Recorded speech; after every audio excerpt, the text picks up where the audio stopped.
যারা রাতে সূরা মুলক পড়ে তাদের কবরের শাস্তি হবে না, হাদিস সহিহ, এই কথা আল্লাহর নবী বলেন। পেট ব্যথায় মারা যায় যারা, তাদের কবরের শাস্তি হবে না, এই কথা আল্লাহর নবী বলেন। জুমার দিনে মারা গেলে কবরের শাস্তি হবে না, এই কথা আল্লাহর নবী বলেন। শহীদ হয়ে গেলে কবরের শাস্তি হবে না, এই কথা আল্লাহর নবী বলেন। তো আমার জন্য সহজ কোনটা? এই চারটাই। সবচেয়ে সহজ হলো সূরা মুলক পড়া রাতে। এশার সালাতের আগে মুলক পড়ে নিন, এশার সালাতের পরে মুলক পড়েন, পড়ে ঘুমিয়ে যাবেন ডান কাতে, দেখবেন এমনিতে রাত 2টা-3টায় ঘুম ভেঙে গেছে। আকাশের দিকে মুখ করে দোয়া পড়েন। সূরা আল ইমরানের শেষ রুকুর প্রথম 5 আয়াত যদি না পারেন তাহলে লা ইলাহা ইল্লাল্লাহু ওয়াহদাহু লা শারীকা লাহু লাহুল মুলকু ওয়া লাহুল হামদু ওয়া হুয়া আলা কুল্লি শাইইন কাদির ওয়া সুবহানাল্লাহি ওয়া আলহামদুলিল্লাহি ওয়া লা ইলাহা ইল্লাল্লাহু আল্লাহু আকবার ওয়া লা হাওলা ওয়া লা কুওয়াতা ইল্লা বিল্লাহ রব্বিগফিরলি। এখন যা বলবেন সেটাই কবুল হবে, যা বলবেন সেটাই কবুল। হাদিস তো বুখারী মুসলিম। কিছুই যদি না পারেন সুন্দর করে ওযু করে 2 রাকাত সালাত আদায় করে আল্লাহকে বলেন আমি এটা চাচ্ছি। হাত তুলে বলেন, এইভাবে তুলতে পারেন, এটা স্বাভাবিক। আর যদি এখনই নিতে হয় তাহলে এইভাবে উঠাতে হবে যেন বগলের শুভ্রতা দেখা যায়। আব্দুর রাজ্জাক সাহেব, আপনারা যে বলছেন হাত তুলে দোয়া চলবে না, আল্লাহুস সামাদ, হাত তুলে দোয়ার জন্যই তো দিন রাত লড়ছি। দোয়ার বইয়ে 24টা জায়গা উল্লেখ করা আছে কোথায় কোথায় হাত তুলে দোয়া করতে হবে, আর 35টা হাদিস পেশ করা আছে সিরিয়াল সহিখানে হাত তুলে দোয়া করার কোনো মানে। যেগুলো বিদআত সেগুলো উল্লেখ করা আছে, ওগুলো থেকে সাবধান বেঁচে থাকতে হবে। 75 সালাতের পরে হাত তুলে সবাই মিলে দোয়া করা যাবে না, এতে রাসূলকে অপমান করা হবে, এই কথাই ঠিক।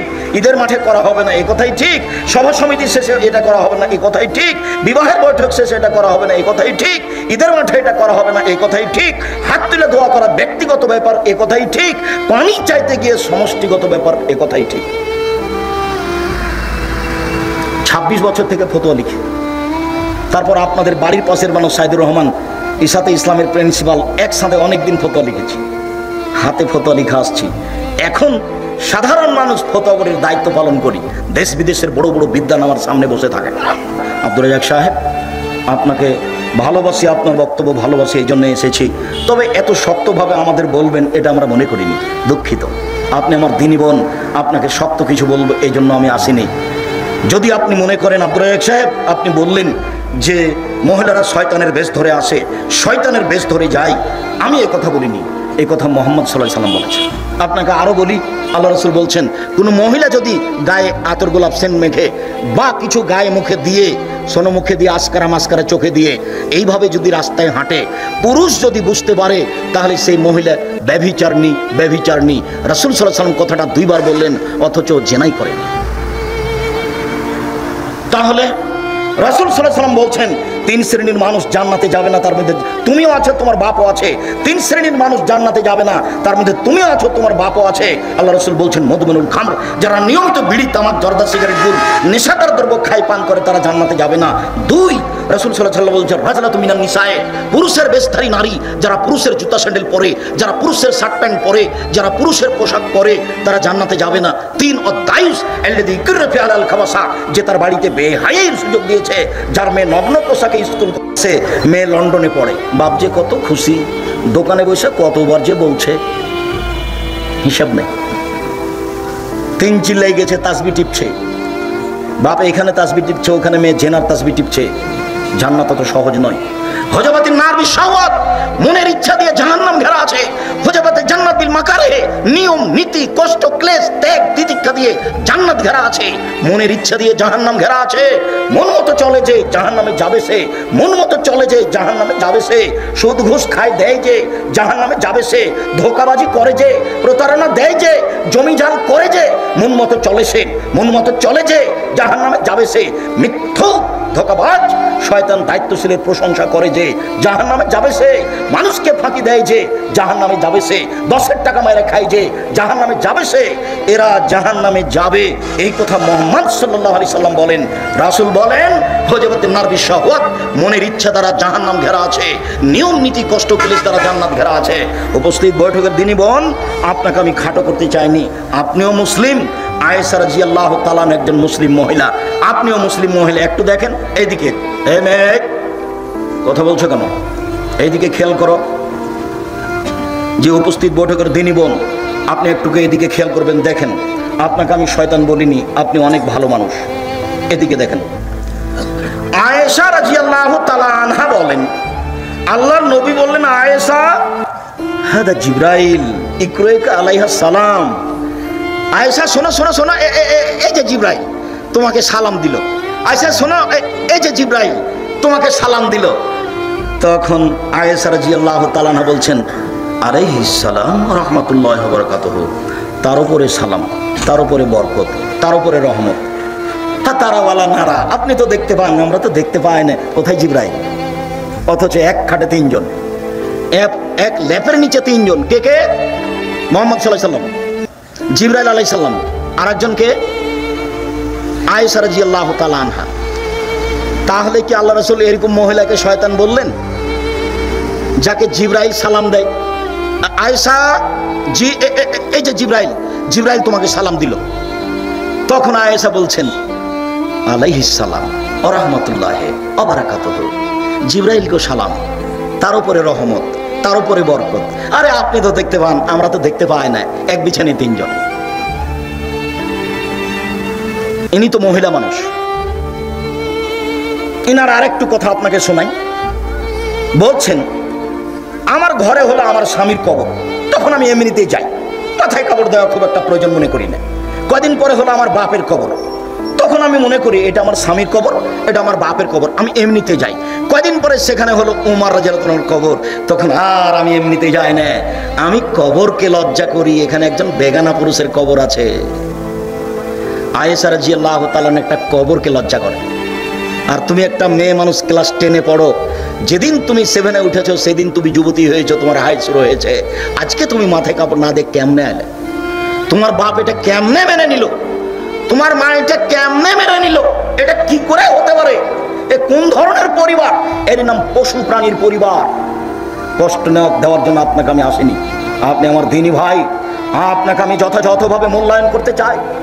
আমি আপনার দূরের মানুষ নই, আমি আপনার বাড়ির মানুষ। যার কারণে আমি বলি, বিশেষ করে চাঁপাইনবাবগঞ্জ রাজশাহীর দ্বীনি মুসলিম ভাই বোন, আমি আব্দুর রাজ্জাক বিন ইউসুফ, আপনাদের বাড়ির ছেলে, আপনার ভাই, আপনার ছেলে, কোরআন হাদিসের ব্যাপারে আমি আপনার পাশ থেকে সঠিক উত্তর পরামর্শ দিতে চাই। আপনি আমাকে এড়িয়ে আমার বক্তব্য বন্ধ করে আর একজনের কাছে আশ্রয় নিয়েন না, তাহলে আপনার প্রতিবেশীর সাথে খারাপ আচরণ হবে, সাথে সাথে শরীয়তের ব্যাপারে আপনি নিরাপদ হবেন না। আমি আব্দুর রাজ্জাক বিন ইউসুফ মানুষ ভুলের ঊর্ধ্বে নই। 33 বছর থেকে আমি বক্তব্য দিচ্ছি, দাওয়াত দিচ্ছি, শিক্ষকতা করে আসছি, আমি জাতিকে মুখে কলমে ফাঁকি দিইনি। আমি আপনার কাছে থেকে শরীয়তের বিষয়ে আপনাকে পরামর্শ দিতে চাই। আপনি বাড়ির ছেলে মনে করে, নিজের ভাই মনে করে, বোন আপনি নিজের ভাই মনে করে আপনি শরীয়তের ব্যাপারে আমাদের কাছে আশ্রয় নেন, আপনাকে আমি ফতোয়াতে সহযোগিতা করব। আপনার ছেলে মেয়েকে পড়াশোনা করে আমি সহযোগিতা করব। আমি আপনার কাছে বই পুস্তক দিয়ে সহযোগিতা করব, ইনশাল্লাহ করবই করব। তার ব্যাপারে আমার পূর্ণ প্রস্তুতি আছে, সব কিছু রেডি আছে। আপনার ছেলে মেয়েকে আমি ভালো শিক্ষা দিতে পারি। বিদেশি শিক্ষক আছে, মক্তবটা ভালো ভালো যারা শিক্ষক, বেশি বেশি বেতন, তাদের দিয়ে মক্তব চালু করা আছে, যাতে করে তারা বাংলা অক্ষর, আরবি অক্ষর, ইংরেজি অক্ষর খুব সুন্দরভাবে বলতে পারে, লিখতে পারে, যেটা আপনি স্কুলে আশা করতে পারেন না, যেটা আপনি আপনার পাশের প্রতিষ্ঠানে আশা করতে পারেন না। আমি আপনার সার্বিক সহযোগিতায় রয়েছি। আরেকটু এদিকে দেখেন দিনী বোন, এদিকে দেখেন, বুখারী মুসলিমের হাদিস। আবু হুরায়রা রাদিয়াল্লাহু তাআলা আনহু বলেন, যা জিব্রাইল, আল্লাহর নবীর কাছে জিব্রাইল আসলেন, এসে বলছেন, এদিকে দেখেন, এদিকে দেখেন, বলছেন, ইয়া রাসূলুল্লাহ, হে আল্লাহর রাসূল, হাজিহি খাদিজা, এই যে খাদিজা আতাত আপনার কাছে আসছে। মা এনাম, তার কাছে আছে একটা পাত্র, ফিহে এদামুন, তাতে আছে তরকারি, অতামুন, তাতে আছে খাদ্য। ফায়জা আতাতকা, যখন আপনার কাছে চলে আসবে, ফাকরা আলাইহা সালামা মিন রাব্বিহা মিন্নি, আপনি তাকে বলেন, খাদিজা, আল্লাহ তোমাকে সালাম দিয়েছে, খাদিজা, জিব্রাইল তোমাকে সালাম দিয়েছে। অবাশশিরহা বিবাইতিন ফিল জান্নাহ, জান্নাতের একটা সুসংবাদ দিয়ে দেন, হীরা মুক্তা মাণিক্য দ্বারা তৈরি করা হয়েছে, যেখানে হইচই নেই, যেখানে কষ্ট ক্লেশ নেই। বুখারী মুসলিম। এ হলো খাদিজা। আপনাকে আমি খাদিজার মতো মনে করি, আপনাকে আমি আয়েশার মতো মনে করি। সম্মানিত দিনী বোন, যা হয়েছে হয়েছে, ওই দিক ছেড়ে দিয়ে আজ থেকে নিয়ম নীতি পরিবর্তন করে আল্লাহ রাসূলের নীতিতে চলার চেষ্টা করুন। আলোচনার শেষে এসে 4টে জিনিস থাকছে, খেয়াল করেন। এক, 5 ওয়াক্ত সালাত, 2 হালাল রুজি, 3 কোরআন তেলাওয়াত যে কোনো মূল্যে, বেশি না পারলে অন্তত কোনটা পড়তে হবে? সূরা ইখলাস 3 বার। 4 দেখি এটা কি বলছেন, 4 আড্ডা পিটা নিষেধ। যেখানে 2 জন বসে আছে সেখানে বসা হবে না, যেখানে 2 জন বসে আছে সেখানে বসা হবে না। না বসে তো মানুষ বাঁচে। আমি জীবনে কোনোদিন চায়ের স্টলে বসি না, আছি তো কোনোদিনই নয়। ছাত্র জীবন আছে 16 বছর। 1988 আগস্টের 20 তারিখ রোজ বুধবার বিকাল 3টে থেকে আমি শিক্ষক। 88 আগস্টের 20 তারিখ রোজ বুধবার বিকাল 3টে থেকে শিক্ষক। এখন পর্যন্ত আমি কোনোদিন চায়ের স্টলে বসিনি, তা আমরা তো আছি না। এখন নয়, হাটে বাজারে তেমন যায় না বললেই চলে। তো তারপরে তো আছে। 4টা অনুরোধ থাকলো, উপদেশ 5 ওয়াক্ত সালাতের ব্যাপারে কঠোরভাবে থাকলো। আর আপনি যে আমার দিনী ভাই, আপনার যে আমি ভাই ভাতিজা, এই মর্মে নিজের ছেলেকে নিজের ভাইকে মূল্যায়ন করো। তো জামিয়া সালাফের সার্বিক কাজে সহযোগিতা করবেন। আজকের জন্য যত বই পুস্তক আছে, তোমরা যারা আছো কেউ একটা পত্রিকা ছাড়া যাবে না। একটা পত্রিকার দাম 25-30 টাকা। টাকা না থাকলে পত্রিকা ছেড়ে যাবে না, অন্যান্য বই নিয়ে যাবা, সবই নিয়ে যাও। দুয়ার বই নিয়ে যাও, ব্যতিক্রম বই। সলাতের নামাজের বই নিয়ে যান, ব্যতিক্রম বই। আর ওই মমস্য হতে কবর পর্যন্ত, আর কেন নির্যাতন কি তার প্রতিকার, আর আপনার আদর্শ পরিবার, আদর্শ নারী, সব বইগুলি নিজের বই নিজে মূল্যায়ন করে নিয়ে যাবেন। আর তোমরা কেউ পত্রিকা ছাড়া যাবে না। সকল দিনী ভাই বোনকে, বিশেষভাবে আমার দিনী বোনদেরকে আদর্শ পরিবার, আদর্শ নারী, এই বইগুলি সমঅধিকার নয়, মর্যাদা চাই, এই বইগুলি সংগ্রহ করার জন্য অনুরোধ জানাচ্ছি। আমি আপনার পাশে থেকে মুখে কলমে মিডিয়া দিন প্রচার করতে চাই। আশা যে আপনি এগুলিকে যথাযথভাবে মূল্যায়ন করবেন। আপনার দরবারে এই জোরালো দাবি রেখে বলি, আল্লাহ, আমাদের যারা মারা গেছে তুমি তাদের কবরের শাস্তি মাফ করো। আমরা যারা অসুস্থ তুমি তাদের আরোগ্য দান করো। আমরা যারা বেঁচে আছি তুমি তাদেরকে তোমার রাসূলের পদ্ধতি অনুযায়ী চলার তৌফিক দান করো। আজকে মহিলাদের ব্যাপারে যে আলোচনা করছিলাম, এই আলোচনা অনুযায়ী তুমি আমাদের এই দিনী বোনদেরকে, আমাদের মেয়েদেরকে চলার সুযোগ করে দাও, তৌফিক দান করো।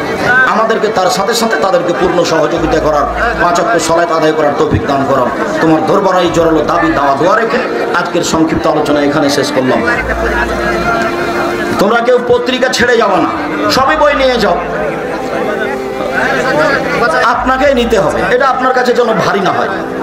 বইয়ের দাম কত হবে? 200 টাকা নয় 250। ও আব্দুল্লাহর মিন্নাতুল বারী থাকতে পারে, বুখারীর ব্যতিক্রম ব্যাখ্যা মিন্নাতুল বারী। দেখেন তো, আব্দুল্লাহর মিন্নাতুল বারী ব্যতিক্রম ব্যাখ্যা আর উপদেশ বই। আজকের আলোচনা উপদেশ বই আছে। যদি বাপের আগে ছেলে হোক মেয়ে হোক, তার বাপের আগে মৃত্যু হলে অংশ কিরকম পাবে? ওই ছেলে অংশ পাবে না, তাকে বাপ ওসিয়ত করবে। 3 ভাগের 1 ভাগ ওসিয়ত করা যায়, বা অংশ যেটুকু পাবে ওসিয়ত করা যায়। যদি 3 ভাগের 1 ভাগের বেশি হয় তাহলে করা যাবে না, 3 ভাগের 1 ভাগ করতে হবে।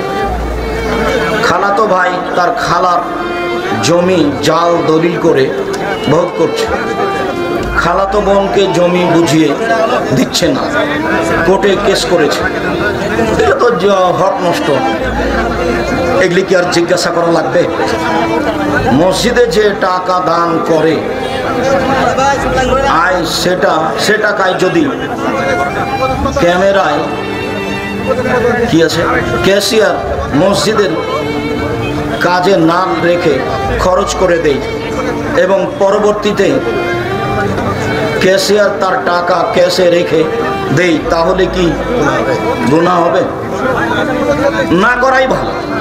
তার ক্ষমতা থাকলে কাজে লাগিয়ে দিয়ে সেটাকে পরের দিন সেটা জমা করে দিল, তা করতে পারে।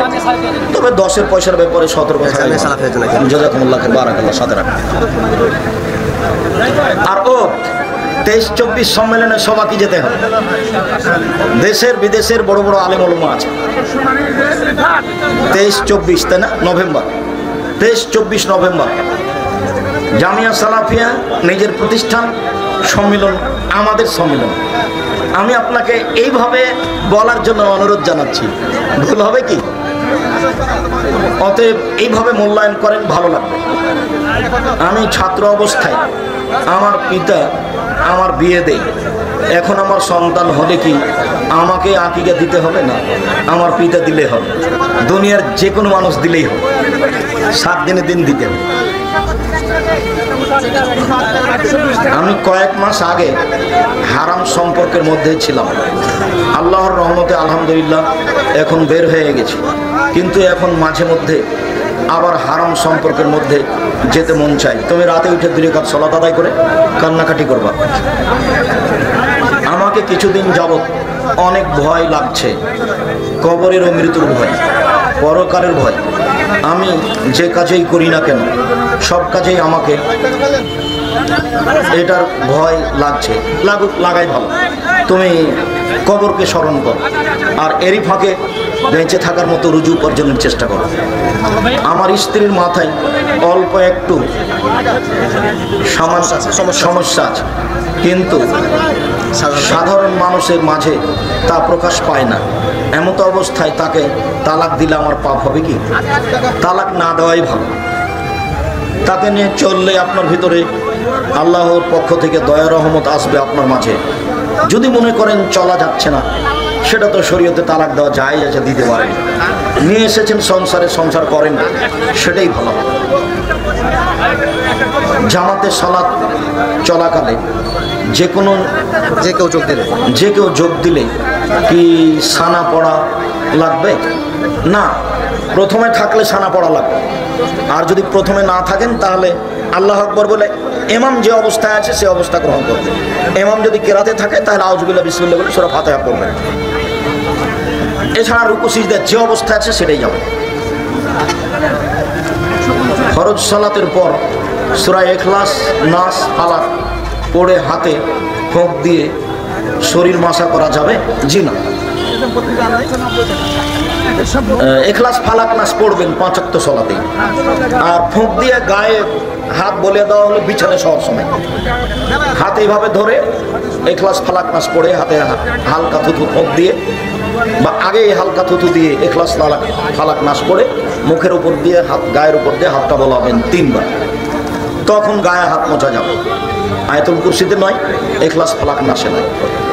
হ্যাঁ, ফালাক নাস পড়ে ফোঁক দিচ্ছেন অসুস্থতার কারণে, তখন গায়ে হাত বলাবেন, ফোঁক দিবেন।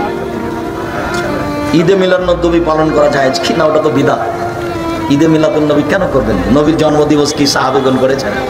ওইভাবে দুরূদ পড়বেন কেন? দুরূদে ইব্রাহিম পড়েন সবসময়। আমার অতি প্রিয় শ্রদ্ধাভাজন শায়েখ আমার কাছে সমাজের মানুষ জানতে চায় যে আপনি কেমন আলেম, আমার কেমন সত্য কথা বলেন, যে আপনাকে বাতিল, অপশক্তি, তাগুত শক্তি কোনো প্রকার বাধা দেয় না। তুমি কি ভুল বললে না? তোমার কোনো ওস্তাদ সিলেটে মায়ের খেয়েছে তোমার জানা আছে? বাধা দেয় না মানে তোমার কি বোকামি এটা না? তুমি অজ্ঞ মানুষ। তুমি চাঁপাইনবাবগঞ্জ জায়গির গ্রামের কথা ভুলে গেলে? তুমি রহনপুর চাঁপাইনবাবগঞ্জ জালি গ্রামের কথা ভুলে গেলে? তুমি এই সারাংপুর জুমা মসজিদের কথা ভুলে গেলে? তুমি এখানে বক্তব্য হতে দেওয়া হলো না, এটি তুমি ভুলে গেলে? তুমি অন্য কোনো দল করো নাকি? ভেতরে দুর্বলতা রাখিও। আমার সাথে কথা বলো, কোরআন হাদিস পড়ো, মেনে চলার চেষ্টা করো, ফ্রি থাকতে পারবে। কষ্ট স্বাভাবিক আসবে।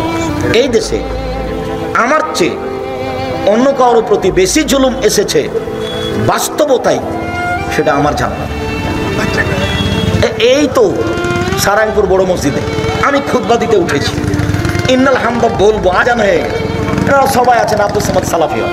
একটা যুবক ছেলে এইভাবে হাতটা তুলেছে, মুখটি মেরে বলছে যে নাকের পাশে নিয়ে এসে বলছে মিম্বার থেকে নেমা জানা হলে একবারে মাটিতে মিশিয়ে দেবো। তার ভাষাটা ছিল এটা। আমি খুতবা দিব, দাঁড়িয়ে গেছি, ইন্নাল হামদা বলবো, এই অবস্থায় আমি মিম্বার থেকে নেমে গেছি। আমার বাস্তব জীবনের কথা বলছি। তোমার বাড়িতে সারাংপুর যদি বাড়িতে বলি কথাটা ভুল হবে, তাহলে জায়গির গ্রাম কি চাঁপাইনবাবগঞ্জ কানসার দূরে, রহনপুরের জালিগ্রাম কি দূরে? বক্তব্য শেষের দিকে বৃষ্টির মতো পাথর আসতে লাগলো। আর আমি স্টেজ থেকে নেমে দৌড় দিলাম, স্যান্ডেল ছাড়াই দৌড়াতে দৌড়াতে এক বাড়িতে গিয়ে আশ্রয় নিলাম। এই তো সেই দিনের ঘটনা। ভুল বুঝিয়ে না, ভিতরে সংকীর্ণতা রাখিও না, অন্য দল সংগঠন করে নিজের ভিতরে হিংসা আনিও না। যে সুদ খায় বা যে এনজিওতে চাকরি করে তার বাড়িতে কি দাওয়াত খাওয়া যাবে? জি না। তাড়াতাড়ি করো। আমার আব্বু বয়স্ক হয়ে গেছেন আর এখন প্রায় শূন্য অবস্থায় বা পাগলের মতো আচরণ করছেন। তার দাড়িগুলোতে অনেক বেশি উকুন হয়ে গেছে। তার দাড়িগুলো একেবারে কেটে ছোট করতে পারবো কি? না, তোমরা ছোট করতে চাচ্ছ যেভাবে আঁচড়ে দাও সেভাবে দেখো পারো কিনা, মূল্যায়ন করো, তার কথার উত্তর দিও না। একদিন তোমার আব্বা ভালো ছিলেন, এ কথাই ঠিক। একদিন তোমাদের সাথে ভালো আচরণ করছিলেন, তোমাদের রুজির চিন্তা করছিলেন, কাজে সেই দিনকে হিসাব করে আজকে মূল্যায়ন করো। আল্লাহ ভালোবাসবেন। একটা হিন্দু মেয়েকে ভালো লাগে, আমি তাকে বিয়ে করতে চাই, তোমার বাপকে বলো তুমি বাড়াবাড়ি করিও না, চেয়ারম্যানকে বলো তাকে মুসলমান করো, বোকামির পরিচয় দিও না, তাহলে ভালো শান্তি পাবো। চেয়ারম্যানকে বলো, তোমার বাপকে বলো মুসলমান করে বিবাহ করো। শুক্রিয়া, জাযাকুমুল্লাহ খাইর। হাতের বামে যেটা দেখতে পাচ্ছেন এই বড় সাইজের, এগুলো সব নামাজ সলাতের বই। এগুলো আমার সম্মানিত দিনী ভাই বোন, বলছিলাম মহিলা যদি 4টা কাজ করে জান্নাতের সব দরজা খোলা। আপনার মুখখান ভালো করেন। পরের অংশে বলছি আপনি দিনী বোন, আপনার যদি জেনা হয়ে গিয়ে থাকে আজ থেকে কান্নাকাটি শুরু করুন, জিন্দেগিতে আর কোনোদিন এই পাপে লিপ্ত হব না মর্মে আপনি আল্লাহকে বলেন, আপনার পাপ ক্ষমা হবে ইনশাআল্লাহ।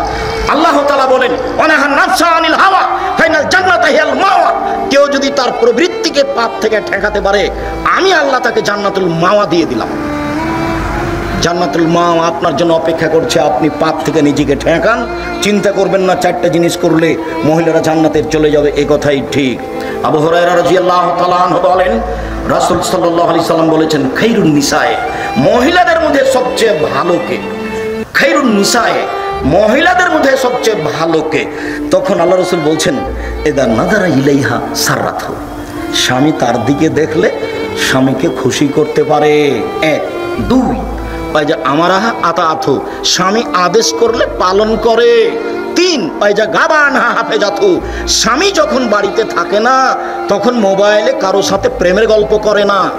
স্বামী যখন বাড়িতে থাকে না তখন দেবর ভাসুরের কারোর সাথে গল্পে লিপ্ত হয় না, ঘরে কাউকে ডেকে নিয়ে এসে বসায় না, স্বামীর অর্থ সম্পদ হেফাজতে রাখে।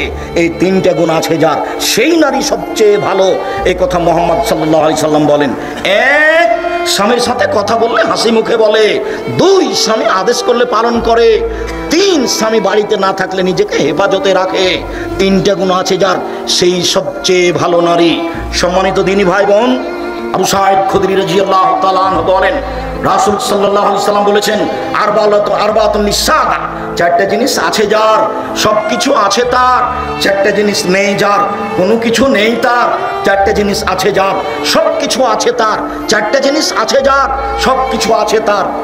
1 আল মারাতুস সালেহা, ভালো স্ত্রী, পর্দা করে, কথা মানে, যে গুণ আগে বলা হলো। 2 আল জারুস সালেহ, ভালো প্রতিবেশী। ভালো প্রতিবেশী কাকে বলে? সুবিধাই থাকে, অসুবিধাই থাকে। খারাপ প্রতিবেশী কাকে বলে? আপনার ছেলেটা ভাত খাওয়ার পরে খেয়াল করেনি, প্লেটের পানি এভাবে চালিয়ে দিয়েছে, প্রতিবেশীর দেওয়ালে গিয়ে লেগে গেছে। এই যে লেগে গেল, যা বলে প্রতিবেশীর ছাগলের সিম গাছ খেয়ে নিয়েছে, সিম ধরে ধরে। এবার বোঝা যাবে ভালোবাসা কাকে বলে, এবার বোঝা যাবে প্রতিবেশী কাকে বলে। প্রতিবেশী ভালো যার, 4টে জিনিস আছে যার, সব কিছু আছে তার। প্রতিবেশী ভালো যার, সব কিছু আছে তার। 3 আল মারকাবুল হানি, একটা ভালো গাড়ি আছে যার, সাইকেলটার কোনো সময় চেন পড়ে না, আর যদি সাইকেল উঠলেই চেন পড়ে তাহলে বুঝতে হবে খারাপ। 4 আল বাইতুল ওয়াসি, প্রশস্ত ঘর, মেহমানকে খেতে দিতে হবে, বসতে দিতে হবে, তার জন্য অন্তত বৈঠকখানাটা বড় হতে হবে। আর যেটা বলেছি সেটা খুব মনে রাখবেন ভালোভাবে, খবরদার বাপের স্বভাবে ফিরে যেতে হবে। আপনার স্ত্রীকে মায়ের স্বভাবে ফিরে যেতে হবে। 150 চাউল রান্না করতে হবে না, হাফ কেজি 2 কেজি রান্না করতে হবে। সারাদিন মেহমানে খাবে, আপনি খাবেন। সকালে রাতে গরুতে খাবে, সকালে পাখিতে খাবে। 150 চাউল রান্না করে মেহমান আসলে চানাচুর বিস্কুট দিয়ে বিদায় করেন, এটা ঠিক নয়। মেহমানকে মূল্যায়ন করতে হবে, ফকিরকে খেতে দিতে হবে। সবচেয়ে শক্তিশালী ইবাদত হলো দান। মেহমানকে, ফকির মিসকিনকে খেতে দেওয়া দান। দানের চেয়ে শক্তিশালী ইবাদত, পাওয়ারফুল ক্ষমতাধর ইবাদত পৃথিবীতে নেই। সম্মানিত দিনী ভাই বোন, বলছিলাম রাসূল সাল্লাল্লাহু আলাইহি সাল্লাম বলেন, আদ-দুনিয়া কুল্লুহা মাতা ওয়া খায়রু মাতা'আদ দুনিয়া আল মারাতু সালিহা। গোটা পৃথিবী সম্পদ, সবচেয়ে উত্তম সম্পদ হচ্ছে ভালো স্ত্রী। গোটা পৃথিবী সম্পদ, সবচেয়ে উত্তম ভালো সম্পদ হচ্ছে ভালো স্ত্রী। সাওবান রাদিয়াল্লাহু তাআলা আনহু বলছেন, লাইন আলিমতু আইয়ু শাইইন আফদাল ফানাত্তাকি যাও। আমরা যদি জানতাম সবচেয়ে ভালো সম্পদ কোনটা, যার যাকাত লাগে না, যদি জানতাম সবচেয়ে ভালো সম্পদ কোনটা, যার যাকাত লাগে না, যদি জানতাম সবচেয়ে ভালো সম্পদ কোনটা, সংগ্রহ করে রাখতাম, যার যাকাত লাগে না। বলতে বলতেই আল্লাহ রাসূল বলছেন, শোনো, সবচেয়ে ভালো সম্পদ এক, লিসানুন যাকির, ওই জিহ্বা, যে জিহ্বা সুবহানাল্লাহ, আলহামদুলিল্লাহ, আল্লাহু আকবার, তাসবিহ তাহলিল জিকির আজকার করতে পারে। দুই, কালবুন শাকির, ওই অন্তর সঞ্চিত সম্পদ, দামি সম্পদ, যে অন্তর অল্পতেই খুশি, আলহামদুলিল্লাহ, আল্লাহ যা দিয়েছে আলহামদুলিল্লাহ। তিন, ভালো স্ত্রী, যাকে দ্বীনের ব্যাপারে সহযোগিতা করে, আজান হলে মসজিদে যাওয়ার জন্য বলে, রাতে দেরি করে আসলে বলে, দুঃখিত, আপনাকে আমি খুব ভালোবাসি, আপনার অপেক্ষায় চেয়ে আছে, আমি খাইনি, আপনার সাথে খাবো বলে সর্বদা তাকে দ্বীনের উপরে সহযোগিতা করে। এই হলো সবচেয়ে ভালো সম্পদ। এই কথা রাসূল সাল্লাল্লাহু আলাইহি সাল্লাম বলেন। সম্মানিত দ্বীনী ভাই বোন, মহান আল্লাহ বলেন, আকারনা ফি বুয়ুতিকুন্না ওয়ালা তাবাররাজনা তাবাররুজাল জাহিলিয়াতিল উলা। হে মুসলিম মহিলা, অন্যতার যুগে, বর্বরতার যুগে, অসভ্যতার যুগে নারীরা যেভাবে প্রদর্শন দিয়ে চলতো, মাথায় কাপড় দিত না, নগ্ন অর্ধনগ্নে হতো, চলতো, এভাবে তোমরা চলো না। এটা কঠোর আদেশ আল্লাহর পক্ষ থেকে।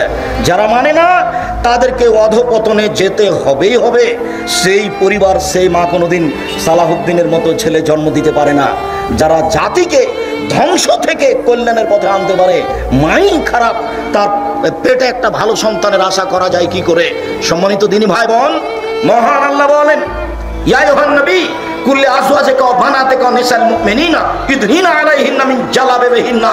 মুহাম্মদ সাল্লাল্লাহু আলাইহি সাল্লাম, আপনি আপনার স্ত্রীদেরকে, আপনার মেয়েদেরকে, জনগণের স্ত্রীদেরকে আদেশ করে দেন, তারা যখন বাড়ি থেকে বের হবে, তারা যেন মোটা চাদর, বোরখা পরে বের হয়, গায়ে চাদর দিয়ে বাড়ি থেকে বের হয়।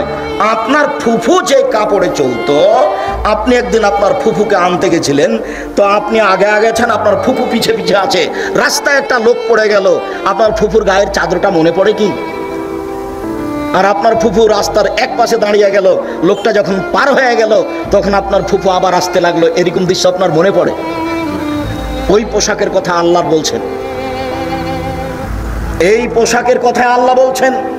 আল্লাহর নবী যখন বললেন সব মহিলাকে ঈদের মাঠে যেতে হবে, ভালো মহিলাতে ঈদের মাঠে যাবে, ঋতুবতীকে ঈদের মাঠে যেতে হবে। মহিলাদের 5 ওয়াক্ত সালাত বাড়িতে ভালো, জুমার সালাত মসজিদে ভালো, ঈদের মাঠে যেতে বাধ্য, মহিলাদেরকে ঈদের মাঠে যেতেই হবে। এই আদেশ যখন করলেন, ঋতুবতীদেরকেও যেতে হবে, যার হায়েজ হয়েছে তাকেও যেতে হবে। তখন মহিলারা বলে উঠল, আল্লাহর নবী, আমাদের মধ্যে এতগুলো মহিলা, এমনও মহিলা আছে যার গায়ের চাদর নেই, সে কেমনে যাবে? মানে বাইরে বের হতে হলে গায়ে চাদর লাগবে। তখন আল্লাহ রাসূল বলছেন, লিতুল বিসহা সাহিবাতাহা মিন জিলবাবিহা, তার বান্ধবী তাকে একটা চাদর দিয়ে দিবে। আগে মানুষ আরেকজনের কাপড় নিয়ে আত্মীয় স্বজনের বাড়ি যেত, ওইটা বুখারী মুসলিমের হাদিস। তাকে নিজেই চাদর তৈরি করতে হবে রাস্তায় বের হওয়ার মতো, ঈদের মাঠে যাওয়ার মতো। যদি না থাকে আর কারো নিয়ে যাবে। নগ্ন হয়ে চলার আদেশটা কোথায়, সুযোগটা কোথায়? আপনি যে একজন পিতা দায়িত্ব পালন করলেন, কি দায়িত্ব পালন করছেন একটু এদিকে লক্ষ্য করেন। এক খেলে চেয়ে থাকবেন, এই চলে, বক্তব্যের সাথে মুনাফিকি করবো না, অমনোযোগী হবে না কখনো। এক খেলে চেয়ে থাকো, পাখি যেন মনে করে তুমি পাথর, এইভাবে এক খেলে বসে থাকবা। সিনফান মিন আহলিন নার লাম আরাহুমা, আল্লাহ নবী বলছেন 2 শ্রেণীর মানুষ জাহান্নামে যাবে, আমি তাদের দেখিনি, ওরা জাহান্নামে যাবে, ওদের আমি দেখিনি। এক শ্রেণীর মানুষ যাদের হাতে থাকবে লাঠি গাভীর লেজের মতো, একদিক মোটা একদিক চিকন, একদিক মোটা একদিক চিকন, এরা মানুষকে মারবে, এরা জাহান্নামে যাবে। আরেক শ্রেণীর মানুষ নিশাউন, মহিলা, কাশে এতন, কাপড় পরে থাকে আর এতন উলঙ্গ।